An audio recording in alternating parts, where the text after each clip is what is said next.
Hi, Austin. Hello.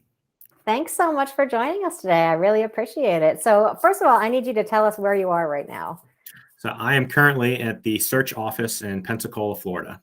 Sunny Pensacola, Florida here we're in a cold Maryland day, but that's okay. So, I want to hear a little bit more about where it is that you work, aside Yeah. from it just being warm and beautiful right now. Yeah.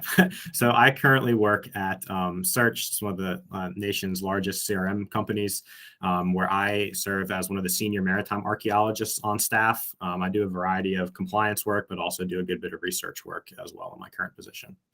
So, what's your favorite thing about this job? I mean, I think this is a job that like a lot of people must think is like really, really cool. Yeah, so my favorite part of my job is I get to work on a variety of different projects all around the world. I literally flew in last night. I was working on a project in St. Thomas, which was very enjoyable. But then 2 weeks before, I was working on a project up in Virginia. So work on a variety of projects in many different locations, many different environments. And ultimately, I love, learning about the local areas and sharing those stories ultimately with the public. So I like seeing a project through and having that opportunity to learn all these different things about our past. Yeah, no, that's great. I mean, engaging with people and, explaining the work that we do, I think is so fundamentally important. Mhm. Um, so how did you get into archaeology and what has kept you in it all these years? So I was a unique kid growing up. I had always been interested in history, and finding artifacts and learning about our past. And I grew up. I was fortunate enough to grow up on the water. I was always fishing, always going to the beach, and once I found out that you could combine the two, it was just a perfect match for me. So then I pursued that, ultimately going to the University of West Florida for my undergrad, and then also for graduate school, where that kind of passion still is with me. That's fantastic. I mean, so what has kept you in it all these years? Because I mean, archaeology, I have to say, is kind of a niche job. I mean, it's tough to find a job, but for an underwater archaeologist, I imagine the problem is like twofold, right?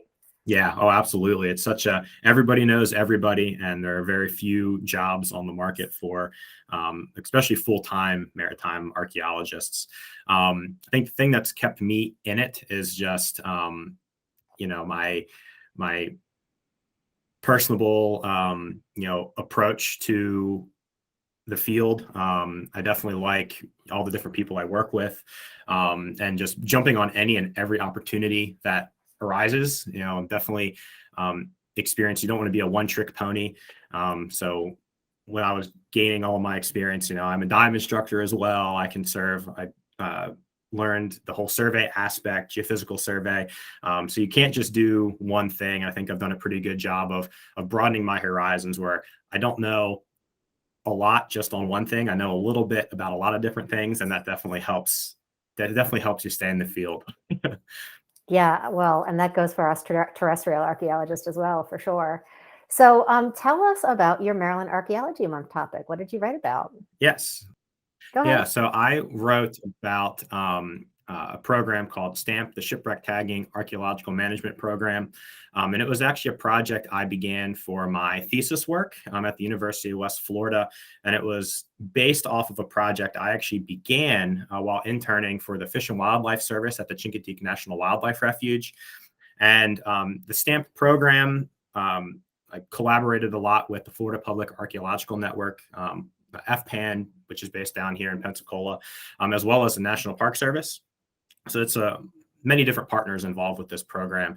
And essentially, the premise of the program is to document, manage, and monitor beach shipwreck sites along the coastlines to better understand um, how they change and how they move through active public participation. So it's specifically a citizen science program, and essentially it's two phases of the program. You have your tagging phase and then your actual documentation phase. So in the initial tagging phase, when you stumble upon, let's say, an untagged beach shipwreck site, what you'll do is you'll go and physically place a tag onto the shipwreck. It's based off of a sea turtle program, actually, that I worked with my professors here at the university to come up with. And this plexiglass tag, what's unique about it is it has a QR code. So a member of the public can stumble upon this QR code, scan it with their smartphone, and it actually takes them to a online form, kind of like a Google form almost. And that form allows the user to upload GPS coordinates, allows them to upload a picture so that us archaeologists who unfortunately can't get out into the field as much as we would like can see how that object had moved and changed over time. The program that I started in Chincoteague had some pretty amazing results.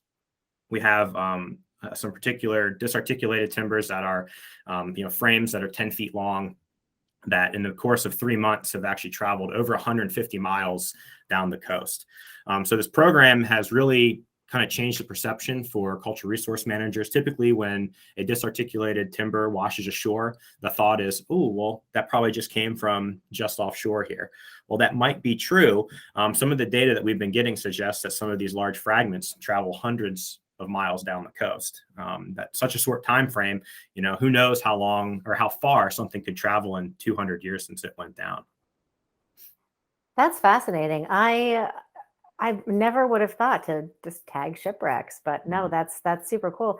Out of curiosity, are there a lot of people who are diving off of Chincoteague and finding these things and finding your QR code? It seems chilly and cloudy. Yeah, so the visibility isn't too good off of there, unfortunately. But this program specifically targets shipwreck sites along the intertidal and beached zone. So what's difficult for marine archaeologists is sharing with the public kind of what these shipwreck sites look like. A lot of times, like you said, they're not accessible unless you're a scuba diver. These beach shipwrecks give a unique glimpse into what these vessels would have looked like back in the day for the average person. They're easily accessible. People know where they are. They can see them, along public access beaches.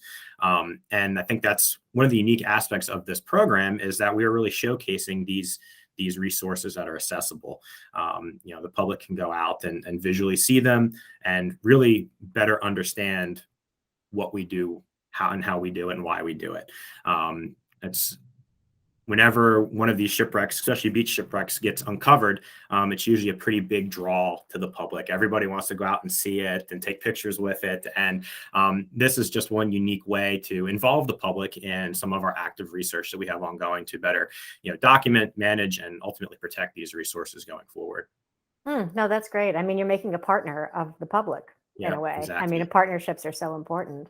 So last question is, how do you think that this type of innovative technology and other technologies that you use in your job, I mean, how are they going to be improved upon in the future so that we can learn more about the past?